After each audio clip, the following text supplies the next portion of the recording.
तो आज का जो हमारा चैप्टर है वह है सॉल्यूशन विलियन। चैप्टर का नाम यहाँ पर लिखा हुआ है। चलिए अब इससे हम आगे बढ़ते हैं और चैप्टर को स्टार्ट करते हैं। आपको मैं सबसे पहले ये बता दूं कि यदि आप इस चैप्टर को ढंग से पढ़ना चाहते हैं तो 11th का कुछ कंसेप्ट आपका क्लियर होना चाहिए। जैसे कुछ यूनिट्स वगैरह आपको समझ में आना चाहिए, जैसे ग्राम को मोल में कैसे बदलते हैं, ग्राम को ग्राम इक्विवेलेंट में कैसे बदलते हैं, इन सभी चीज़ों का ज्ञान होना चाहिए। मोल क्या है या फिर ग्राम इक्विवेलेंट या ग्राम तुल्यांक या ग्राम समतुल्य, ये सब बात भी हम लोग इसको कहते हैं। तो ये सब क्या है, ये सब आपको आना चाहिए। यदि ये सब नहीं आएगा तो फिर परेशानी होगी, फिर समझ में नहीं आएगा। तो ऐसा करते हैं कि इस चैप्टर को हम लोग शुरू करने से पहले कुछ बेसिक बात जो इस चैप्टर के लिए ही नहीं बल्कि फिजिकल केमिस्ट्री के किसी भी टॉपिक के लिए जरूरी होता है, उसको थोड़ा सा हल्का सा पढ़ेंगे, ज्यादा नहीं, और उसको हम लोग देखेंगे। तो हमारा जो चैप्टर है वह है सॉल्यूशन विलियन। लेकिन अभी जस्ट हम ये स्टार्ट नहीं कर रहे हैं चैप्टर, अभी कुछ बेसिक बात हम आपको बताते हैं। उस बेसिक बात को बढ़िया से समझ लीजिए, क्योंकि ये सिर्फ इस चैप्टर के लिए नहीं, फिजिकल केमिस्ट्री के हर चैप्टर के लिए जरूरी है। तो चलिए स्टार्ट करते हैं। इस चैप्टर में जो सबसे पहली बात है उसके बारे में समझिए आप। Unit of mass.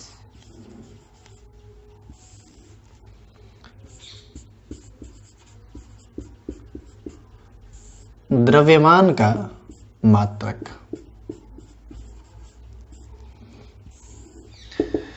सबसे पहली बात मैं आपको बता दूं कि मात्रक के बिना, यूनिट के बिना साइंस आप पढ़ नहीं सकते, समझ नहीं सकते। तो फिजिकल केमिस्ट्री में जब कैलकुलेशन की बात होती है तो वहां पर तो ये यूनिट बहुत ज्यादा जरूरी हो जाता है। तो इसी यूनिट से रिलेटेड कुछ इंपॉर्टेंट बात हम लोग करते हैं। जैसे सबसे पहला हमारा जो टॉपिक हम बेसिक में डाले हैं कि यूनिट ऑफ मास, द्रव्यमान का मात्रक क्या होता है। तो बाबू इसको आप जानिए, ये द्रव्यमान का जो मात्रक होता है ना, ये दो तरह का होता है। एक होता है भौतिक मात्रक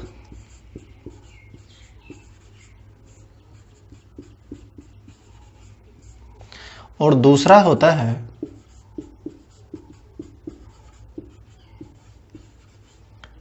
रासायनिक मात्रक।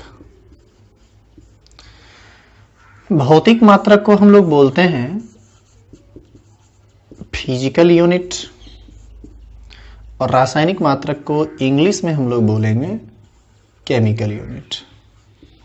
थोड़ा बहुत इंग्लिश का टर्म हम लिखते जाएंगे, आपको अच्छा लगे तो आप इसको भी नोट जरूर करते जाइएगा। साइंस पढ़ते हैं, थोड़ा बहुत तो इंग्लिश आना ही चाहिए आपको भी। तो ये जो द्रव्यमान का मात्रक होता है ना, ये दो प्रकार का होता है। एक होता है भौतिक मात्रक और दूसरा होता है रासायनिक मात्रक।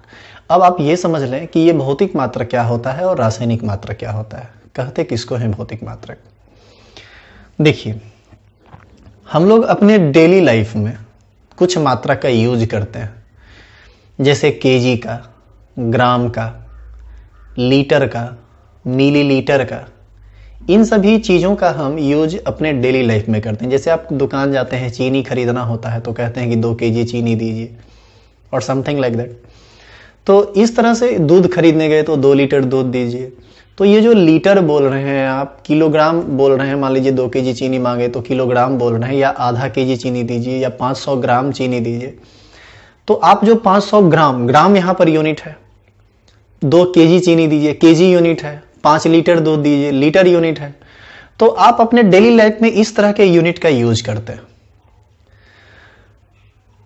आप अपने डेली लाइफ में जितने भी मात्रक का यूज करते हैं वह सब भौतिक मात्रक कहलाता है।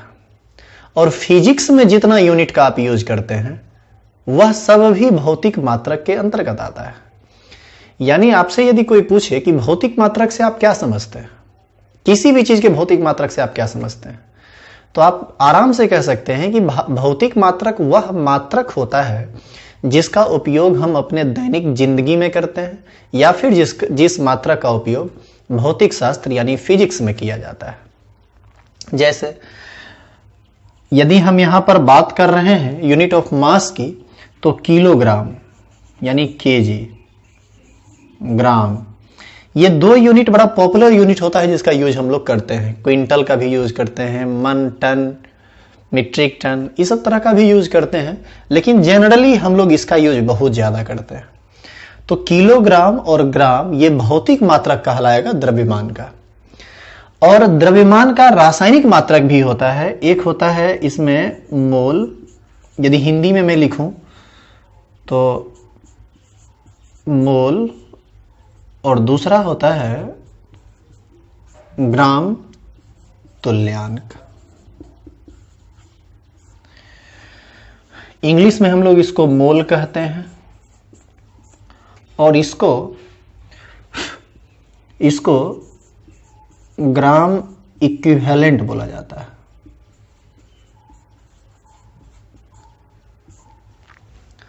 ग्राम इक्विवेलेंट को शॉर्टकट में हम लोग जीएम डॉट इक्यू डॉट से सूचित करते हैं, इस तरह से। तो अभी आप देख सकते हैं द्रव्यमान के मात्रक की हम बात कर रहे हैं, और यह द्रव्यमान का मात्रक 4 अलग अलग हम लिखे हैं, किलोग्राम, ग्राम, मोल और ग्राम तुल्यांक। तो ऐसी स्थिति में ये 2 यूनिट को हमने भौतिक मात्रक कहा, इस 2 मात्रक को हमने रासायनिक मात्रक कहा। अब थोड़ा आप ये समझ लीजिए कि रासायनिक मात्रक कहते किसको है, क्या होता है रासायनिक मात्रक। बाबू, रासायनिक मात्रक वह मात्रक होता है जिसका उपयोग सिर्फ और सिर्फ रसायन शास्त्र में किया जाता है, केमिस्ट्री को पढ़ने और समझने के लिए किया जाता है। इसका कोई जनरल यूज नहीं है। आप दुकान जाओगे ना तो द्रव्यमान का मात्रक आप मोल में या फिर ग्राम तुल्यांक में नहीं बोलोगे। आप वहां पर जाके ये नहीं कहोगे कि 4 मोल चीनी दीजिए, 10 मोल चीनी दीजिए, क्योंकि ये केमिकल यूनिट है, डेली लाइफ में इसका यूज नहीं है। डेली लाइफ में यदि इसका यूज करने लगेंगे तो या तो लोग आपको थप्पड़ मार देगा, नहीं तो पागल कहेगा। इसीलिए जिसका यूज जहां पर हो प्रॉपर उसका यूज वहीं पर करना चाहिए। अब चूंकि हम लोग यहाँ केमिस्ट्री पढ़ रहे हैं तो हमको भौतिक मात्रक से काम नहीं चलेगा, हमको तो काम चलेगा मोल से, ग्राम इक्विवेलेंट से, मतलब रासायनिक मात्रक से। तो ऐसी स्थिति में हम लोगों को अब ये समझना बेहद जरूरी हो जाता है कि मोल क्या है, ग्राम तुल्यांक क्या है। दूसरी एक और इंपॉर्टेंट बात, किलोग्राम, ग्राम, मोल, ग्राम तुल्यांक, ये सारा का सारा द्रव्यमान का मात्रक है। जिस तरह से किलोग्राम और ग्राम के बीच संबंध होता है कि 1 केजी बराबर कितना ग्राम होता है, 1000 ग्राम। तो जिस तरह से किलोग्राम का ग्राम के साथ संबंध है, उसी प्रकार से ग्राम का मोल के साथ संबंध होगा, ग्राम का ग्राम तुल्यांक के साथ संबंध होगा, मोल का ग्राम तुल्यांक के साथ संबंध होगा। मेरे कहने का यह मतलब कि यदि ये चारों का चारों द्रव्यमान का मात्रक है, चाहे वह भौतिक मात्रक हो या रासायनिक मात्रक हो, यदि यह द्रव्यमान का मात्रक है तो इस सब का आपस में कुछ ना कुछ संबंध होगा। मतलब आप चाहे तो किलोग्राम को ग्राम में बदल सकते हैं, किलोग्राम को मोल में बदल सकते हैं, किलोग्राम को ग्राम तुल्यांक में बदल सकते हैं, ग्राम को किलोग्राम में बदल सकते हैं, मोल में बदल सकते हैं, ग्राम तुल्यांक में बदल सकते हैं, मोल को ग्राम में बदल सकते हैं, किलोग्राम में बदल सकते हैं, ग्राम तुल्यांक में बदल सकते हैं, ग्राम तुल्यांक को मोल में बदल सकते हैं, ग्राम में बदल सकते हैं, किलोग्राम में बदल सकते हैं। और ये सब आपको आना चाहिए, यदि ये नहीं आएगा तो आप समझ नहीं पाएंगे इस केमिस्ट्री। तो इसी कड़ी में हम अब आगे बढ़ेंगे और आपको इसी से रिलेटेड कुछ इंपॉर्टेंट बात बताएंगे। वैसे मैं आपको बता दूं, 11th में जब आप मोल कंसेप्ट पढ़ते हो तो वहां पर मोल के बारे में डिटेल में बताया जाता है। दूसरा यूनिट में ग्राम इक्विवेलेंट यानी इक्विवेलेंट वेट में ये सब बात बहुत डिटेल में बताया जाता है। लेकिन यहां पर हम आपको सिर्फ उतना बताएंगे जितना का जरूरत है, और ये जरूरत आसानी से पूरा हो जाएगा। बस आपको इस बात का ध्यान रखना है कि जो आगे की बातें हम पढ़ा रहे हैं आपको वो ढंग से आप समझ लें। एक बार नहीं समझे तो बार बार वीडियो को देखें। फिर भी आपको परेशानी होती है तो कमेंट बॉक्स में डालिए, तो वहां से ये क्लियर कर दिया जाएगा।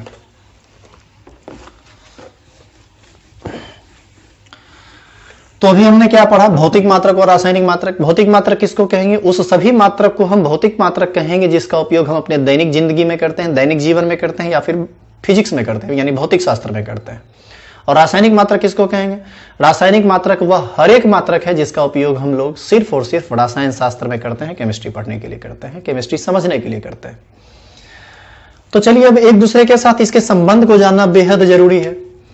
अब देखिए 4 यूनिट हम लोग देखें, किलोग्राम, ग्राम, मोल और ग्राम इक्विवेलेंट। अब हम सीखेंगे कि एक को दूसरे में, दूसरे को तीसरे में, एक दूसरे में इसको कैसे कन्वर्ट करते हैं। यह बात सब लोग जानते हैं कि 1 केजी बराबर होता है 1000 ग्राम, यानी और यदि हम तो अच्छा 1 केजी बराबर 1000 ग्राम होता है, तो ऐसी स्थिति में तो आपको केजी को ग्राम में बदलना या ग्राम को केजी में बदलना ये तो कोई भीड़ का काम है नहीं, ये तो आप बचपन से सीखे हैं, तो इसमें आपको कोई परेशानी नहीं होगी।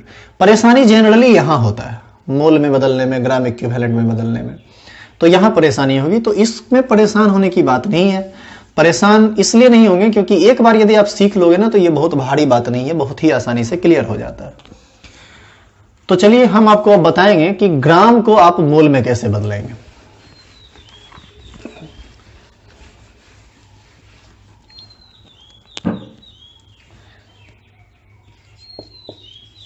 एक फॉर्मूला आप लिख लो, मोल की संख्या बराबर दिया गया द्रव्यमान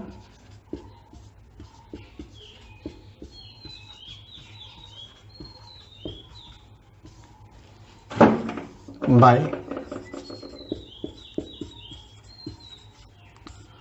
आणविक द्रव्यमान। ये फॉर्मूला बड़ा इंपॉर्टेंट है।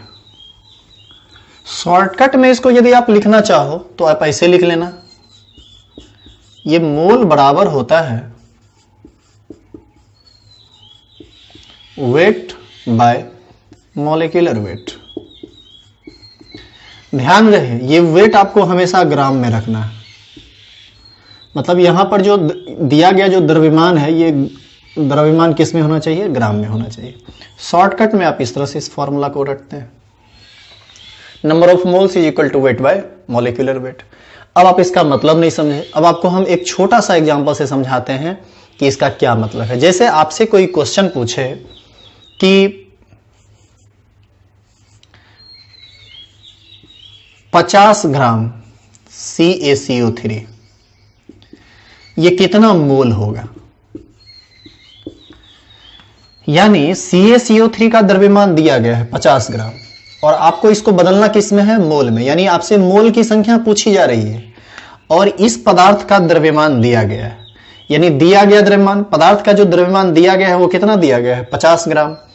तो मोल की संख्या का फॉर्मूला क्या होता है, number of moles is equal to weight बटा मॉलिक्यूलर वेट। तो वेट कितना दिया गया, 50, और देख लीजिए ये 50 ग्राम में ही होना चाहिए, यदि ये किलोग्राम में रहता तो पहले हम इसको ग्राम में बदलते, हालांकि अभी तो ग्राम में ही दिया गया है, तो जो ग्राम में दिया गया उसको लिख दिए बटा मॉलिक्यूलर वेट। CaCO3 का मॉलिक्यूलर वेट आपको निकालना पड़ेगा, और उम्मीद करते हैं यदि आप स्टैंडर्ड 12th के स्टूडेंट हैं तो आपको यह बात आता होगा। यदि नहीं आता होगा तो हम आगे कुछ हेल्प कर देंगे आपका, वहां से आप समझ लीजिएगा। CaCO3 का मॉलिक्यूलर वेट आप निकालोगे ना तो 100 आएगा, 100। तो इस तरह से आप देख सकते हैं कि इसको इतना करेंगे ना तो हाफ मोल आ जाएगा, यही आंसर हो गया। तो हम यहां से कह सकते हैं इसका मतलब कि CaCO3 का जो 50 ग्राम होता है वह कितना मोल होता है, हाफ मोल होता है। अब आप कहेंगे कि सर ये 100 कहां से आपने लाया, मॉलिक्यूलर वेट जो CaCO मॉलिक्यूलर वेट किसका मॉलिक्यूलर वेट, जो जिस पदार्थ का द्रव्यमान दिया गया है उसी का मॉलिक्यूलर वेट से डिवाइड करना है, यानी CaCO3 का मॉलिक्यूलर वेट। अब देखिए किसी भी पदार्थ के ग्राम को यदि मोल में बदलना हो तो कुछ नहीं करना है, उसके मॉलिक्यूलर वेट से भाग दे देना है। जिस पदार्थ का भार दिया गया है ना ग्राम में, उसी में आप डिवाइड कर दीजिए किस चीज से, मॉलिक्यूलर वेट से, उसी पदार्थ के आणविक द्रव्यमान से। अब ये आणविक द्रव्यमान क्या होता है, जैसे CaCO3 के लिए आणविक द्रव्यमान 100 आया, तो ये 100 कहां से आया। यदि आप इसको सीखना चाहते हैं तो इसके लिए अब आप आगे की बात को देखिए, हम आपको समझाते हैं कि कैसे आया ये। CaCO3 कैल्शियम कार्बोनेट कहते हैं इसको। आणविक भार क्या होता है, मॉलिक्यूलर वेट। किसी भी अणु में सभी परमाणुओं के परमाणु भार का योग ही होता है मॉलिक्यूलर वेट। जैसे इसमें कौन कौन परमाणु है, कैल्शियम एक कार्बन और 3 ऑक्सीजन, 3 ऑक्सीजन है। कैल्शियम का परमाणु भार कितना होता है, कैल्शियम का परमाणु भार 40 होता है। कार्बन का कितना होता है, 12 होता है। ऑक्सीजन का 16, इसका भी 16, इसका भी 16। सबको आप क्या कीजिए, जोड़ दीजिए। जब आप इसको जोड़ेंगे ना तो ये 100 आ जाएगा। इस तरह से हम लोग निकाल लेंगे। तो ये जो 100 आया है इस CaCO3 का आणविक द्रव्यमान है जो इस तरह से जोड़ के निकलता है। अब तो बहुत सारे लोगों को परेशानी ये होती है कि उनको परमाणु भार ही नहीं पता है, एटॉमिक मास ही नहीं पता है। बाबू एटॉमिक मास यदि नहीं पता है तब तो काम करना बहुत मुश्किल हो जाएगा फिजिकल केमिस्ट्री में। तो आप कम से कम यदि 12th स्टैंडर्ड पर पढ़ना चाहते हैं तो कम से कम 1 से लेकर 30 तक एटॉमिक नंबर का जितना भी एलिमेंट है सबका एटॉमिक नंबर और एटॉमिक मास ये दोनों रट लीजिए, ये आपके लिए बेहद जरूरी है। यदि आप इतना नहीं कर सकते हैं तो आप केमिस्ट्री नहीं पढ़ सकते हैं। फिजिकल केमिस्ट्री के लिए तो सोचिए भी मत, इसीलिए ये याद होना चाहिए आपको। अब हम आपको आगे की बात बताते हैं। तो कुछ बात अब इस पर थोड़ा कर लें, तब हम आपको ग्राम को मोल में बदलने के लिए फिर बताएंगे। चलिए हम आपको कुछ बात और आगे बताते हैं। जैसे मान लो कि HCl का हमको परमाणु भार चाहिए, तो HCl का एक H है और एक Cl, दो ही है। हाइड्रोजन का परमाणु भार 1 होता है, क्लोरीन का 35.5 होता है। दोनों को जोड़ेंगे तो ये हो जाएगा 36.5। तो HCl का मॉलिक्यूलर वेट कितना हुआ? 36.5। तो इस तरह से हम लोग मॉलिक्यूलर वेट निकालते हैं। चलिए हम आपको एक काम करते हैं, आणविक द्रव्यमान से रिलेटेड पूरा बात ही बता देते हैं।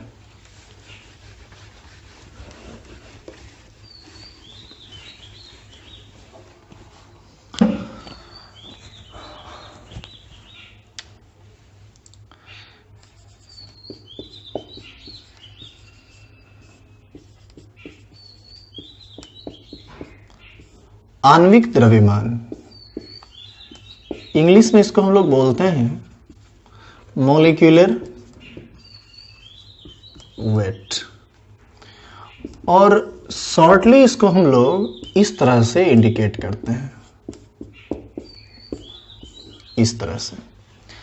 ये मॉलिक्यूलर वेट क्या होता है आप इसको लिख लीजिएगा, हम बोल देते हैं किसी भी अणु में उपस्थित कुल परमाणुओं के परमाणु भार के योग को आणविक द्रव्यमान कहते हैं।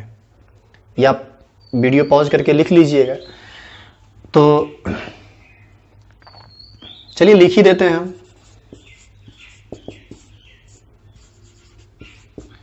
किसी अणु में उपस्थित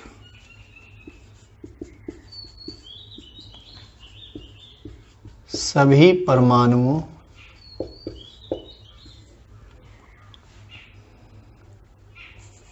के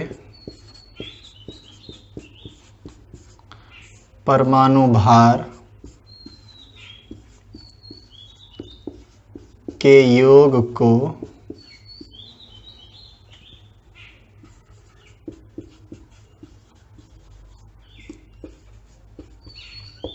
आणविक द्रव्यमान कहते हैं। जैसे यदि आपसे कोई पूछे कि H2O का परमाणु भार क्या होगा, H2O का मॉलिक्यूलर वेट क्या होगा, तो H2O का मॉलिक्यूलर वेट कैसे निकालेंगे? सब परमाणु को अलग अलग लिख दीजिए यदि ज्यादा दिक्कत होता है तो, और सबका परमाणु भार लिख दीजिए। जैसे हाइड्रोजन का 1 होता है, इसका 1 होता है और इसका 16 होता है। सबको आपस में जोड़ देना है, जोड़ेंगे तो कितना आएगा? 18। जैसे यदि कोई अगला एग्जांपल NH3 का पूछे कि इसका परमाणु भार कितना होगा, तो 1 नाइट्रोजन है, 3 हाइड्रोजन है। अब सबका परमाणु भार लिख दीजिए, जोड़ दीजिए। नाइट्रोजन का 14 होता है, हाइड्रोजन का 1 1 1। सबको जब आप जोड़ोगे ना तो ये कुल मिलाकर आ जाएगा 17। तो इस तरह से मॉलिक्यूलर वेट निकालना बेहद आसान है। कुछ और एग्जांपल मान लीजिए हम आपको बता देते हैं।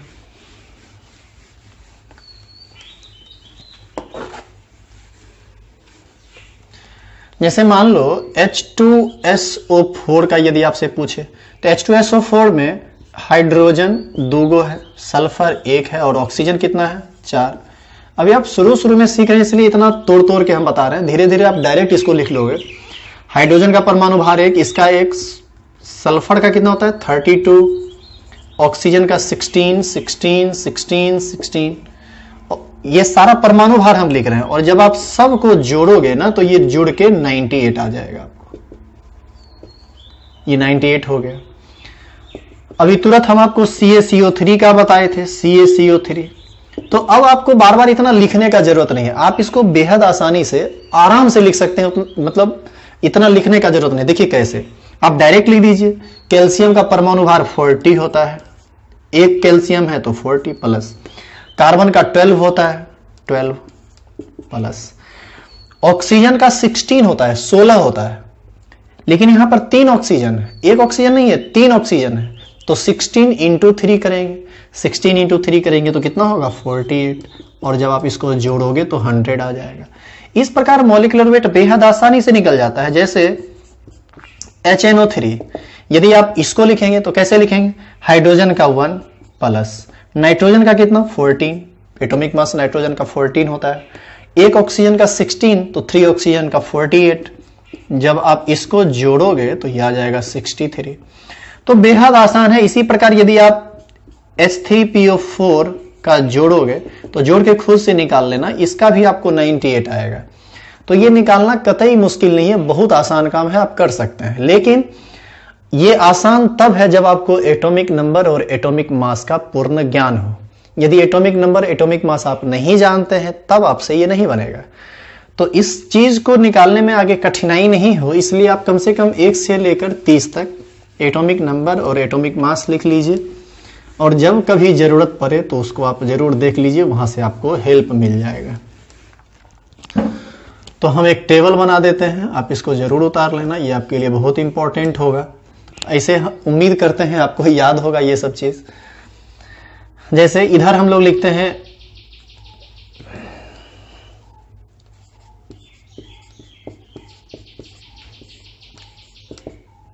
परमाणु संख्या, इसको बाबू इंग्लिश में क्या बोलते हैं, एटॉमिक नंबर। सूचित किस चीज से किया जाता है, Z से। बीच में हम लोग लिखेंगे संकेत, एलिमेंट का संकेत, इंग्लिश में इसको क्या बोलेंगे, सिंबल। और इस तरफ हम लोग क्या लिखेंगे, परमाणु द्रव्यमान।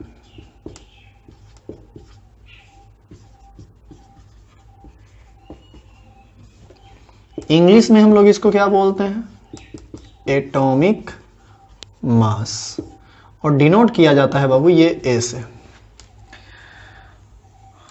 अब इस टेबल को हम कहां तक पूरा करेंगे, कम से कम 1 से लेकर 30 तक हर हाल में आपको आना चाहिए, ये बहुत ही ज्यादा जरूरी है आपके लिए। तो सबसे पहला परमाणु संख्या 1 किसका होता है, हाइड्रोजन का, इसका परमाणु भार 1। 2 किसका होता है, हीलियम का, परमाणु भार कितना 4। एटॉमिक नंबर 3 लिथियम का, परमाणु भार कितना होता है 7। 4 बेरिलियम, एटॉमिक मास कितना होता है 9। इस तरह से ये टेबल अभी आगे 30 तक जाएगा, यहां तक आप उतार लीजिए, टेबल को फिर हम आगे बढ़ाएंगे।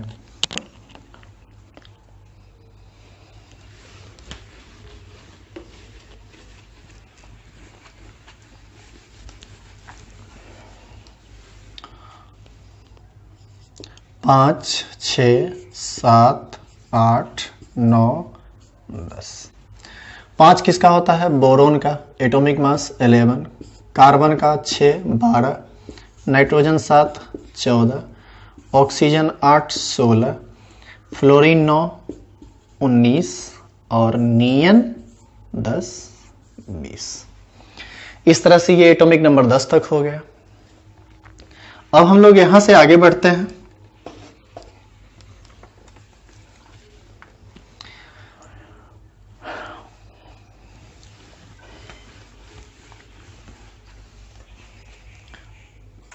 ग्यारह सोडियम, 23, 12 मैग्नीशियम, 24, 13 अल्मुनियम, 27, 14 सिलिकॉन, 28, 15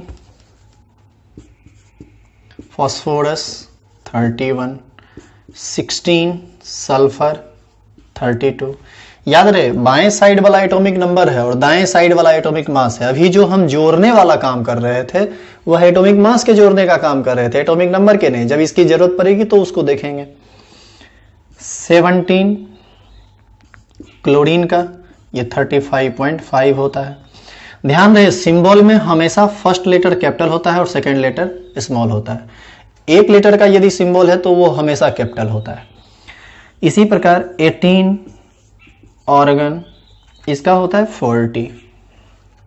तो अभी हम लोग 18 तक देखें, अब इससे आगे बढ़ेंगे। 19 potassium 39, 20 calcium 40, 21 scandium 45, 22 titanium 48, 23 vanadium 51, 24 chromium 52, 25 manganese 55, 26 iron 56। इस तरह से आप आसानी से इसको लिख के याद कर सकते हैं और याद करके इसको बढ़िया से समझ सकते हैं।